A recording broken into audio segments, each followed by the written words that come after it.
벌써 내일은 성탄절입니다. 내일은 또 새벽 예배가 없습니다. 11시까지 이제 오시면 되겠고요. 오늘 본문 말씀은 예수님의 탄생에 대한 내용입니다.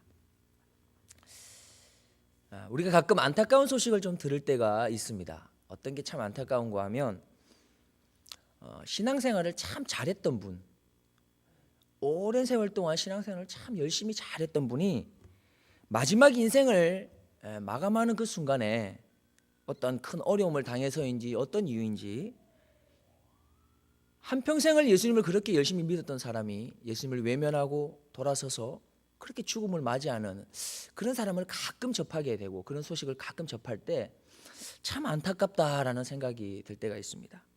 평생을 주님 안에 살았다고 생각했었는데 마지막 가는 그 순간에 얼마 인생을 남겨놓지 아니하고 그렇게 예수님을 외면했던 사람들의 이야기는 우리의 마음을 아프게 합니다.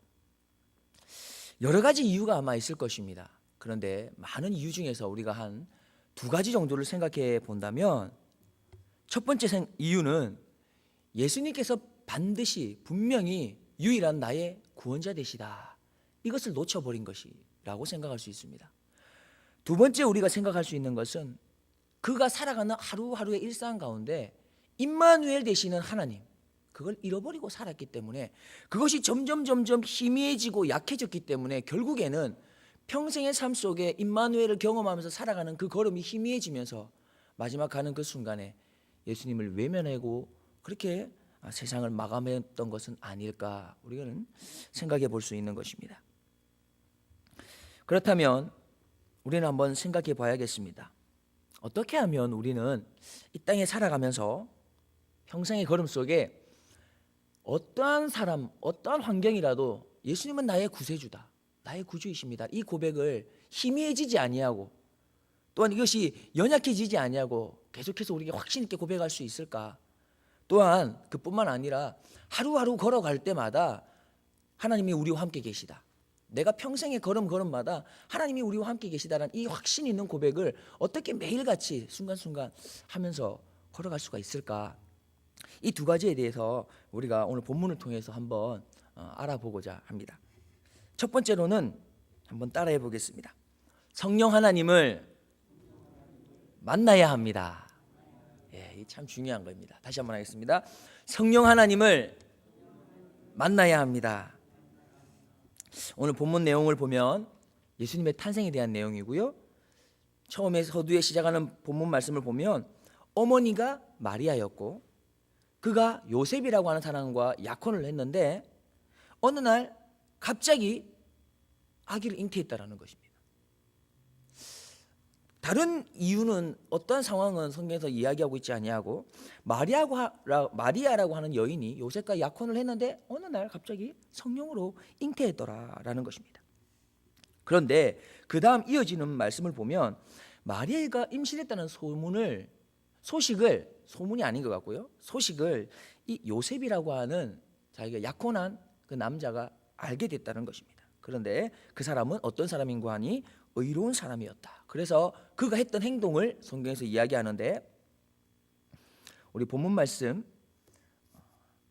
19절을 보시면 그의 남편 요셉은 의로운 사람이라 그를 드러내지 아니하고 가만히 끊고자 했다라고 성경에서 말씀하고 있습니다.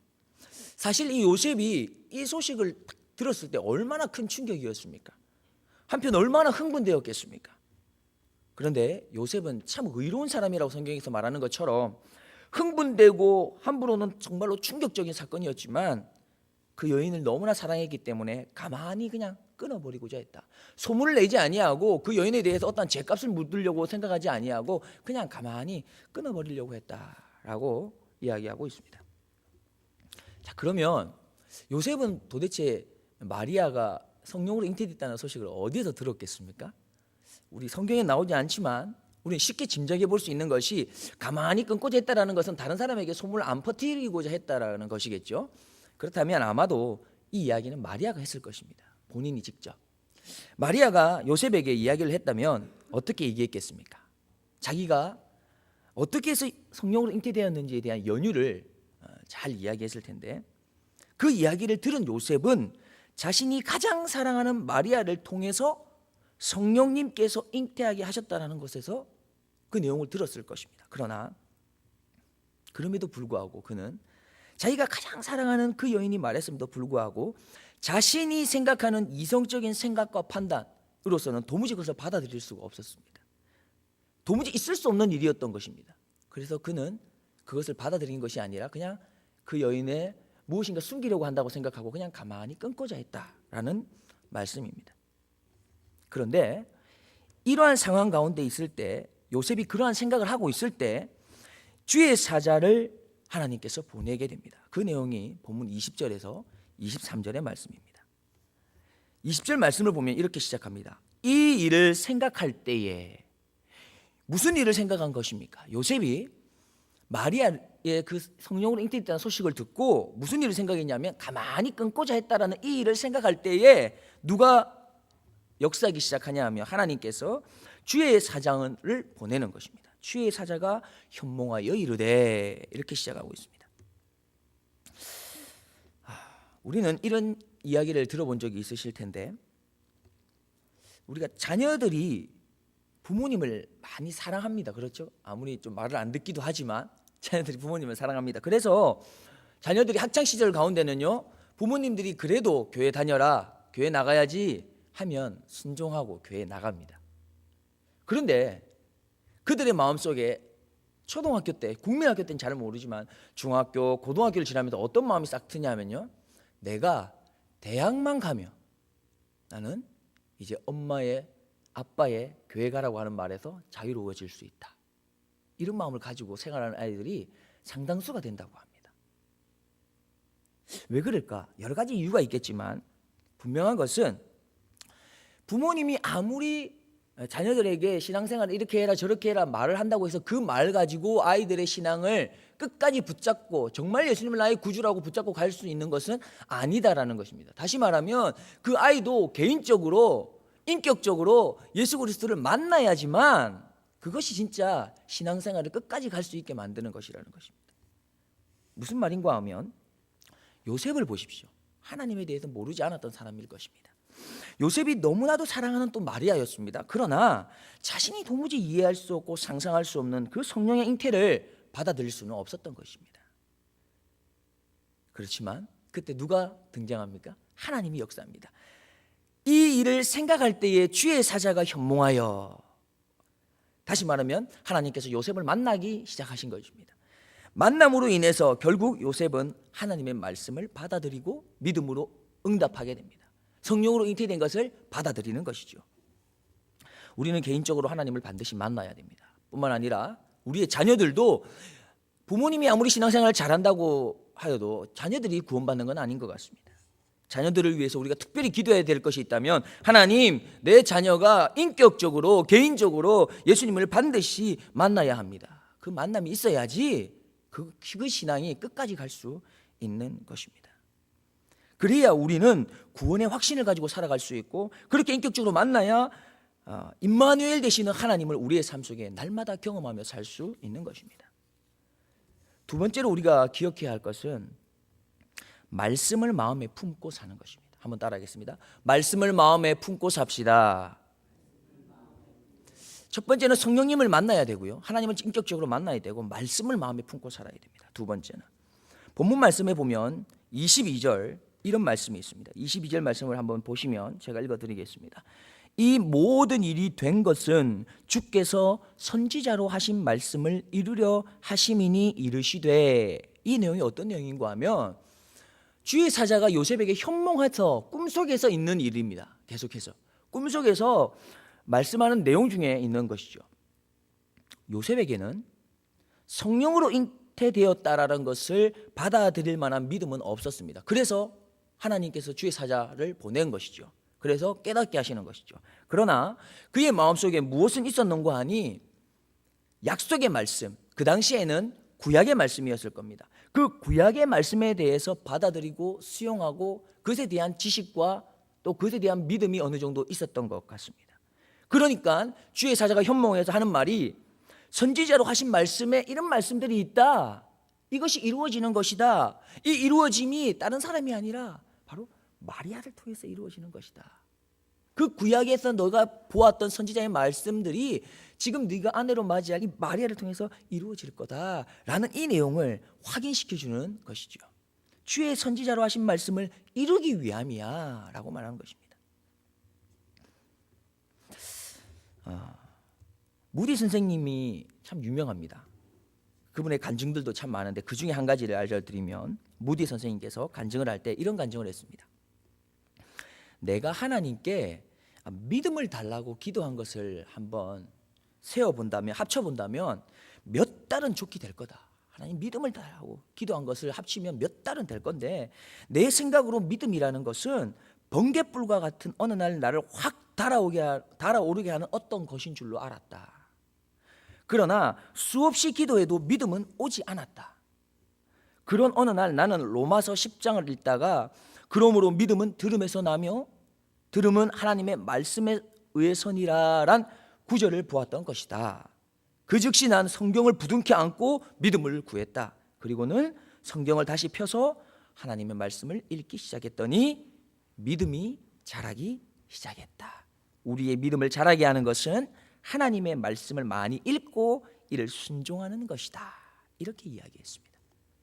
무디 선생님께서 믿음을 달라고 기도하는 것에 무엇이 중요하다고 이야기하고 있냐면, 말씀을 가지고, 말씀이 내 안에 있어야 된다. 이걸 강조하고 있습니다. 요셉의 마음에 선지자들의 말씀, 언약의 말씀이 없었더라면 천사가 꿈에 나타나서 마리아의 임신은 성령으로 된 것이다 라는 것을 의심 없이 받아들이는 데는 아마도 조금 어려움이 있었지 않을까 생각할 수 있습니다. 그러나 그에게는 하나님 말씀에 대한 지식이 있었습니다. 그것을 기준으로 천사의 말은 그의 마음을 감동하기 시작한 것입니다. 무디 선생님의 예에서처럼 우리도 알 수 있듯이 말씀을 근거로 할 때 우리 안에 믿음의 씨앗이 피어나게 됩니다. 말씀을 통해서 믿음이 자란다고 성경에서는 이야기하고 있습니다. 우리가 예수님께서 나의 구원자이심을 믿음으로 확신하고 살기 위해서 내 마음에 말씀의 씨앗을 잘 뿌려야 하는 것입니다. 약속의 말씀을 늘 생각하고 마음에 품고 있어야 우리는 일상 속에서 구원의 확신을 갖고 살 수 있을 뿐만 아니라 임마누엘 하나님을 내 삶 속에 늘 경험하며 살 수 있는 것입니다. 세 번째로 우리가 생각할 게 또 한 가지가 있습니다. 한번 따라하겠습니다. 말씀에 즉시 순종하는 것입니다. 본문 24절 말씀을 한번 보시면, 24절 말씀 한번 같이 보겠습니다. 시작. 요셉이 잠에서 깨어 일어나 주의 사자의 분부대로 행하여 그의 아내를 데려왔으니. 요셉은 꿈에서 성령님과 직접적인 만남을 했습니다. 그것을 통해서 믿지 못했던 걸 믿게 되었고요. 또한 그는 말씀이 자기의 마음에 심겨져 있었기 때문에 그것을 통해서 또한 믿음으로 응답하고 받아들일 수가 있었습니다. 그러나 그 다음의 걸음이 참 중요한 것 같습니다. 요셉이 꿈에서 성령님을 만나서 믿음을 갖게 된 후에 그는 즉시로 믿음의 행동을 실천한 것입니다. 요셉은 지체하지 않았습니다. 믿음의 확신이 흐려지기 전에 바로 결단하고 행동했습니다. 그래서 그는 잠에서 깨어 일어나자 바로 주의 사자의 분부대로 아내를 데려온 것입니다. 우리가 너무나 잘 알고 있는 믿음의 조상 아브라함이 있습니다. 그분에게 있어서 청천벽력과 같은 일이 하나 있었습니다. 100세 때 얻었던 20년 이상을 그렇게 고대했던 독생자 아들 하나밖에 없는, 자기에게 있어서 하나밖에 없는 그 이삭을 하나님이 그냥 바치라는 겁니다. 그것도 본인이 직접 죽여서 바치라는 겁니다. 청천벽력 같은 일이었죠. 그런 이야기를, 그런 말을 듣고도 아브라함은 사실 얼마나 많이 고민했겠습니까? 얼마나 많이 마음이 흔들렸겠습니까? 그렇지만 이것이 자꾸 흔들려서는 되지 않기 때문에 아마도 그는 아침 일찍 일어났는지 모릅니다. 성경에서는 그렇게 얘기합니다. 아브라함이 아침에 일찍이 일어나 나귀의 안장을 치우고 두 종과 그의 아들 이삭을 데리고 번제에 쓸 나무를 쪼개어 가지고, 이렇게 이야기합니다. 시간이 지나면 지날수록 자기 마음은 더 번뇌해질 것이기 때문에, 그것을 알았기 때문에. 요수아도 마찬가지입니다. 요수아가 그 많은 백성들을 이끌어가기 참 어려움이 있었습니다. 모세는 여러 가지 기적들을 베풀었죠. 홍해도 가르고. 그런데 요수아는 그런 것이 없습니다. 너무 마음이 힘들었습니다. 그런데 요수아에게 더 큰 일은 가나안 땅을 들어가면서 여리고성을 점령해야 되는 겁니다. 그런데 여리고성을 점령하는데도 하나님이 주신 말씀은 너무나 또 한편으로는 믿기 어려운 말씀을 주십니다. 어떻게 하라고 하죠? 그냥 성을 한 바퀴씩 돌라는 겁니다. 매일 한 바퀴씩 그냥 돌라는 거예요. 그게 무슨 방법입니까? 전쟁하는 방법입니까? 그리고 마지막에는 다 아시다시피 7바퀴를 돌고 와 함성 지르면 무너진다는 겁니다. 이거는 인간으로서 도무지 한 번도 있었던 일도 없고 상상할 수 없는 일입니다. 그것을 여호수아도 알았는 것 같습니다. 이게 도대체 이게 이루어질 수 있을까? 그렇지만 이 마음이 흔들리지 아니하고 연약해지지 아니하고 나약해지지 않기 위해서 본문 여호수아 6장에서도 이렇게 이야기합니다. 하나님께서 6장 12절에 또 여호수아가 아침에 일찍이 일어나 제사장들이 여호와의 궤를 메고 준비하기 시작합니다. 언제 합니까? 아침에 일찍 일어나.